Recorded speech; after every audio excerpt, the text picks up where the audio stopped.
आप देख रहे हैं न्यूज नाउ 24/7। ताज़ा खबरों के लिए हमारे साथ बने रहें। भाजपा के राष्ट्रीय प्रवक्ता डॉक्टर सैयद जफर इस्लाम ने कहा कि ऐसे समय में जब पूरी दुनिया आर्थिक उथल-पुथल और मूल्य निर्धारण की चुनौतियों का सामना कर रही है, अंतर्राष्ट्रीय रेटिंग एजेंसियां भारत की अर्थव्यवस्था को लेकर सकारात्मक दृष्टिकोण रखती हैं। उनके अनुसार यह बदलाव केंद्र सरकार की नीतिगत पहलों और सुधारों के कारण संभव हुआ है। उन्होंने देश की जनता को लगातार 3 बार स्थिर और मजबूत सरकार चुनने के लिए धन्यवाद दिया।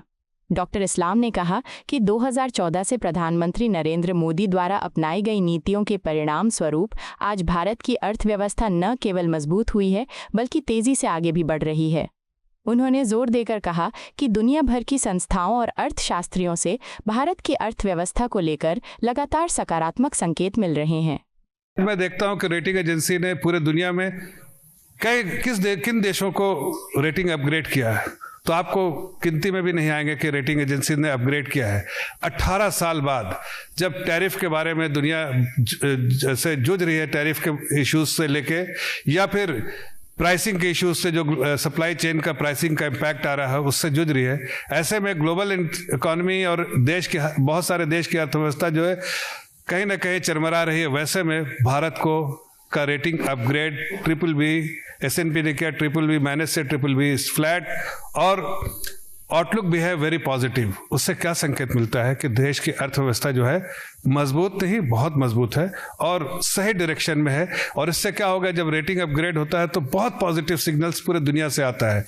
दुनिया के हर लोग कहते हैं कि आज भारत की जो पॉलिसी, जो इनिशिएटिव है सरकार की, जो स्ट्रक्चरल रिफॉर्म्स किया सरकार ने, जो पॉलिसी मेजर्स लिए हैं, उसकी वजह से ही आज जो है ये ग्रोथ में कंटिन्यूटी रहेगी, जो इकोनॉमिक स्टेबिलिटी रहेगी। जो सरकार के बारे में जो, उसके लिए मैं भारत को जनता को भी धन्यवाद देता हूं जिन्होंने ऐसी सरकार दी जो बार बार कंटिन्यूटी है सरकार के। प्रधानमंत्री तीसरी बार बने हैं।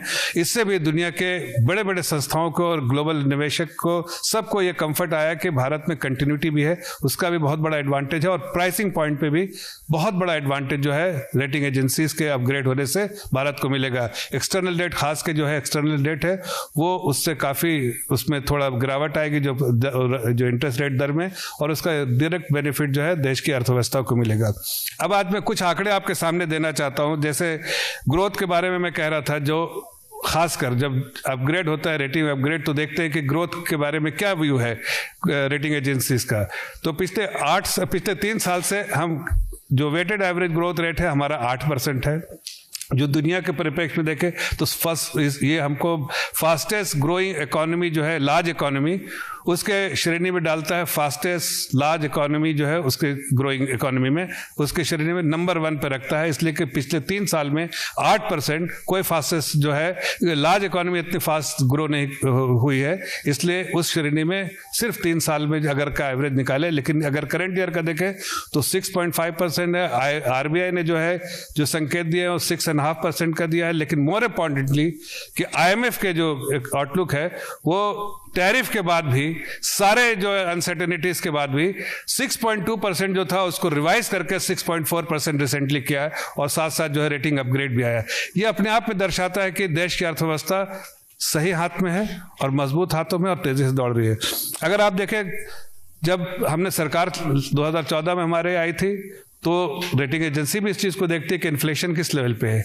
आज मैं कह सकता हूं गर्व से कि 9.74% 2013 में था, वो इन्फ्लेशन घट के आज के दिन में इस महीने का इन्फ्लेशन देखें तो 1.55 है। और जब कांग्रेस पार्टी को याद दिलाना चाहता हूं कि उनके समय पे 9.75% है, 74% था 10 सालों में, और इस अपने अगर 10 सालों का देखें तो 4% से भी कम है। और अगर आप उसके और भी देखिए तो फुल ईयर एक किसी साल का अगर आप देखें कि अगर इन्फ्लेशन, तो इस साल का मुझे एक्सपेक्टेड जो लगता है कि 3% के आसपास आएगा, जो कि 1989 में इन्फ्लेशन जो था 3% के आसपास था। उसके बाद पहली बार ऐसा होगा। यह भी प्रधानमंत्री की सोच और अगुवाई में है कि उन्होंने एक ऐसी मॉनेटरी पॉलिसी, इस तरह के जो कमेटी बनाई जो इन्फ्लेशन को ±4% जो है उसने मॉनिटर किया, सही पॉलिसी इनिशिएटिव आरबीआई ने लिए, सरकार ने भी लिए, ताकि इन्फ्लेशन को कंटेन करके रख सके। और आज अगर हम देखते हैं ग्लोबल कम्युनिटी में, ग्लोबल सिचुएशन में, तो उस परिप्रेक्ष्य में देखते हैं तो देखते हैं कि अमेरिका में इन्फ्लेशन हमसे ज़्यादा है, यूके में देखिए इन्फ्लेशन हमसे ज़्यादा है। वो सारी दुनिया इन्फ्लेशन से जूझ रही है, जबकि हमारे यहाँ इन्फ्लेशन कंट्रोल में, और ख़ास के फूड इन्फ्लेशन जिसके बारे में कांग्रेस बार बार अक्सर चर्चा करती थी, प्याज के दाम बढ़ गए, टमाटर के दाम बढ़ गए, आलू के दाम बढ़ गए। आज उनको बताना चाहता हूँ कि फूड इन्फ्लेशन -1.6% है, मतलब खाने पीने की चीज़ें जो उसका दाम गिर गया। यहीं से बैठ के मैंने प्रेस कॉन्फ्रेंस करके 3-4 बार उनको बताया भी, देश की जनता को भी। देश की जनता तो समझ गई, कांग्रेस नहीं समझ पाई, इसलिए कि हमने कहा कि ये सीजनल फैक्टर की वजह से कभी कभी प्राइस में जो है उछाल आ जाता है, लेकिन जैसे नया पौधा आता है, जैसे नए प्रोडक्ट आता है, तो अपने आप ही जो है वो प्राइस जो है स्टेबलाइज हो जाता है। आज एग्रीकल्चर सेक्टर का बहुत बड़ा कंट्रीब्यूशन है।